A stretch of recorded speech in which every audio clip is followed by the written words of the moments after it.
آقا سلام، خسته نباشید. حالتون چطوره؟ وضعیت چطوره؟ تقریبا من ساعت 9 شب اینا بود یه دونه استوری گذاشتم که هر چی سوال ازم داریم بپرسین جواب میدم. حالا یه چند تا سوال پرسیدم دیگه، 12 که شد من پاک کردم، گفتم همین چند تا سوال جواب بدم خودش خیلیه. اول از همه لایک و کامنت و سابسکرایب یادتون نره. کامنت چی بزنیم بند شروع کنیم ببینیم دنیا دست کیه. آقا اول ویدیو بگم، فکر کنم از صدام معلوم باشه زیاد سر حال نیستم. شب ساعت 1 من دارم این ویدیو رو میگیرم. هر پنجشنبه من یه دونه حداقل ویدیو بذارم. اینم یهو شد، این هفته قرار بود با بچه‌ها بریم بیرون ولی برنامه نشد، برنامه جور نشد دیگه. مجبور شدم یه همچین ویدیو بگم و اینا. من ویدیومو ترجیح میدم که بیرون خونه باشه، جنب و جوش باشه که هم خودم کیف کنم هم شما. ولی حالا اینم بریم، امشب هم حالا استثنا شد دیگه، بریم ببینیم موضوع چجوری. سوال اول با این شروع میشه، میگه یه بیو کامل از خودت بده. اسمم نیما، سن 21 یا 20. متولد 82 ام. نمیدونم بعضیا میگن میشه 20 سال، بعضیا میگن میشه 21 سال، ولی متولد 82 ام. اکباتانم دیگه. چی بگم دیگه؟ همیناسی و والا من نمیدونم آخه یعنی چی بیو کامل بده. اینم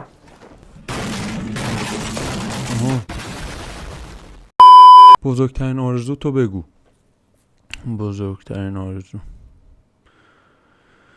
صلح باشه، هر کی سر جای خودش نشسته باشه، به هر چی که لیاقتشه برسه و همیشه شادی و سرحالی باشه دیگه. با سوال کلیشه‌ای پرسید، نه مثلا چه عشق یا ثروت. عشق اگه باشه ثروت هم میاد، ولی ثروت باید باشه تا یه عشق خوبی هم آدم تجربه بکنه. پس آخه ببین اصلا سوالت عجیبه، یعنی چی عشق یا ثروت؟ یعنی ببین ثروت اگه باشه قطعا میگم عشق مبنا بر ثروت هستش، ولی اگه عشق باشه ثروت نباشه میگم اون عشق شاید از ته دلت خوشحال باشی، ولی بیرون همیشه شرمنده که چرا من نمیتونم اون چیزایی که طرف لیاقتشو داره براش فراهم بکنم.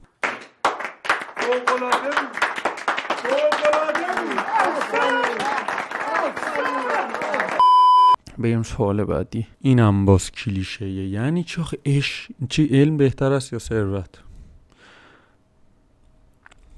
علمی که منجر به ثروت بشه.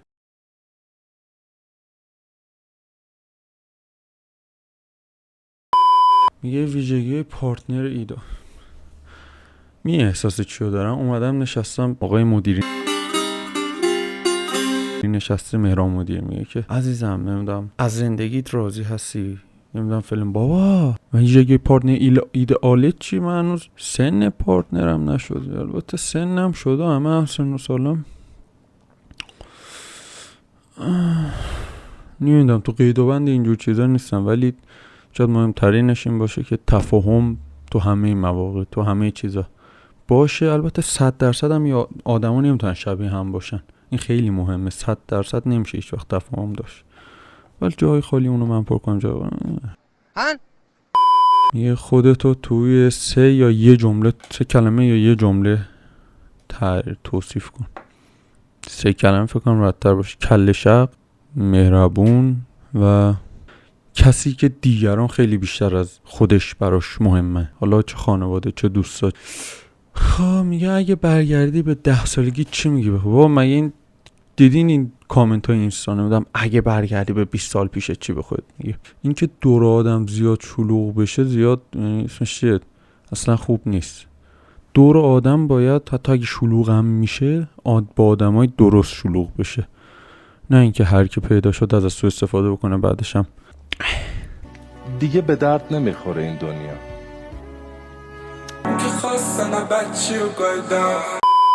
میگه تعطیلات ایدئال تو چیه؟ تعطیلات ایدئال من با رفیقام همه تو دانس، همه با یه کلبه جنگلی، ترجیحاً بدون حشره که حشره مشره نباشه. بعد یه کلبه جنگلی، هوا مه‌آلود، بارون بیاد، آتیش روشن کنی، کباب بپزی بخوری. همینو نمیدونم.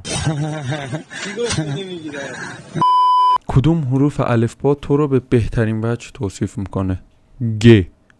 گا. ما به گا رفتگانیم عزیزان.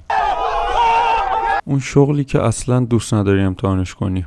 اونی که اصلا دوست ندارم امتحانش کنم. کار که آر نیست، از لحاظ فیزیکی هم فکر نکنم من هیچ وقت که نه کم نمیارم.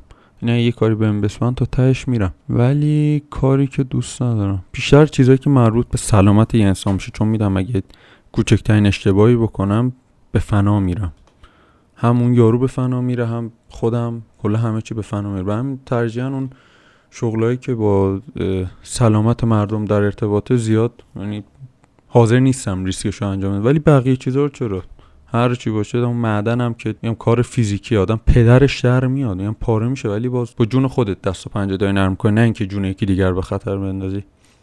می کثیف‌ترین قسمت اتاقت کجاست؟ همین میز عزیزم، یه تیکه میوه نخورده، آتو آشغال، کاغذ، جامدادی، سیم، اصلا نمیدونم هارد، اصلا پر اینجا دوتا از پره. ولی کثیف‌تر میام میز اتاقم. بابا سوالای جنجالی، من اصلا انتظارم یه چیزی گفتم، الان یه سوالای میپرسین گوزپیچ میشم توش. من چرا نمیتونم این آدم حرف بزنم؟ تو اون ولاگ لامصب مثلا اینجا گیر میشه. یه عشقو تو چی میبینی؟ سوال خیلی عمیق و سنگینی حقیقتا پرسیدی. عشقو توی تعهد، حال خوب، عمیقاً حال خوب داشتن دیگه، پشت هم بودن، پشت هم وایسادن و تا تهش با هم دیگه رفتن، اینو میاد بزن. واقعا میگم مثلا سوالاتون خیلی به نظر یه سوال سطحی میاد این که عشق تو چی، ولی خیلی عمیقه. اصلا تعریف هر کس از عشق فرق میکنه و اصلا خیلی میگم یه مقوله خیلی عجیب غریبیه. فیلسوفا و نقاشا و شاعرها از قدیم الایام زور زدن به این سواله، هر کس دیدگاه خودش جواب بده، ولی هیچ وقت یه جواب خوب، مثلا میگم جوابای شاعرانه خیلی زیادی پیدا شد گفتن شاعرها، ولی اون چیزی که باید باشه رو هنوز هیچکی، هر کی از نظر خودش حداقل شاید پیدا کرده باشه. ولی من هنوز میگم این سه تا چیزی که گفتم شاید برام تعریف عشق تو اینا میبینم. وایسا دنیا من میخوام پیادیشم. بیفایده ترین استعدادت چیه؟ بیفایده ترین استعدادم؟ چه میدونم آخه. آها، تو گند زدن و این آدم نتونستن حرف بزنم. آقا من فکر کنم میخوام یه چیزی رو حرف بزنم دربارش توضیح بدم، استعداد عجیب غریب تو تر زدن دارم حقیقتش. این شاید بهتر باشه سواله. میام یه کاری انجام بدم یه جوری میرینم اصلا خودم هم توش گیر میکنم. آقا من این چجوری این تر زدم؟ اصلا چجوریش من میخواستم چیز دیگه بشه، چرا اینجوری شد؟ میگه کدوم عضو بدن تو از دست بدی برات مهم نیست. کدوم عضو بدنم از دست بدم برام مهم نیست. شاید دهنم. یه آدم نه که چیز بشه، میگم خدا رو شکر همه چی میگم وضعیت هست کلا خوبه، ولی شاید دهنم اگه مثلا دست خودم بود، یعنی مثلا اینجوری در میبردم میذاشتم سر جاش، این خیلی بهتر از این میشد که همیشه دهنم باشه و همیشه حرف بزنم. چون میگم خیلی وقتا خیلی حرفای آدم میزنه که بعداً فانتزی جنسی مشکل داری بی‌ناموس، ما داریم زحمت میکشیم، تو نمیدونی چه بلای سر ما اومد. یعنی چی فانتزی چیه؟ فانتزی مینه برم بسیجی بشم باتون بکنن تو کونم. آخه این چه سوالی میپرسی؟ ای بابا کوتاه بیا ناموسن.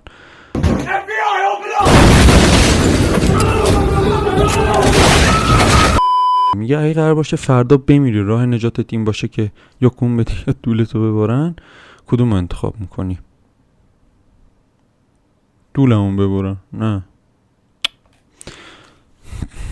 نه با دولم ببرن حیف کون بدم.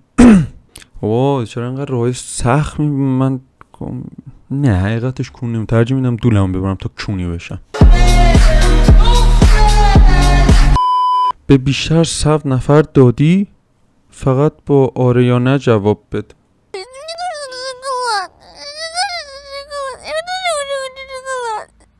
بابا پوفیوزه چرا سوالات اینجوریه؟ بگم آره. بابا نکنید. اگه بگم به بیشتر از 100 نفر دادم، اگه جواب آره بدم چون یعنی دادم بیشتر 100 و خورده نفر، اگه بگم نه یعنی به 99 نفر. خدا چه گویی بخورم؟ آره یا نه، آره یا نه، آره یا نه. این آره این نه. 10 20 30 40 50 60 70 80 90 100 هر کی میگه 16 نیست 17 18 19 20 آره و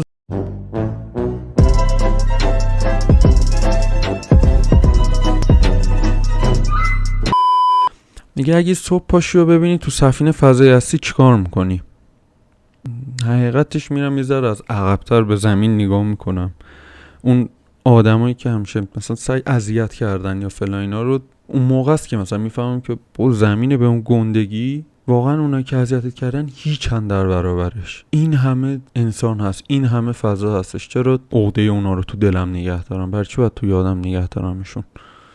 حقیقتا بیشتر فکرم به این میره که برای چی باید من یکی رو ناراحت بکنم تو این دنیای به این بزرگی و چرا باید یکی منو ناراحت بکنه تو این دنیای به این بزرگی. این نگاه فلسفی اگه پاشم حالا سوال ببینم اگه صبح پاشم ببینم جواب چیزش اینه که آقا پا میشم میرم اگه کسخلم زمین رو دیگه دارم به گام میدن.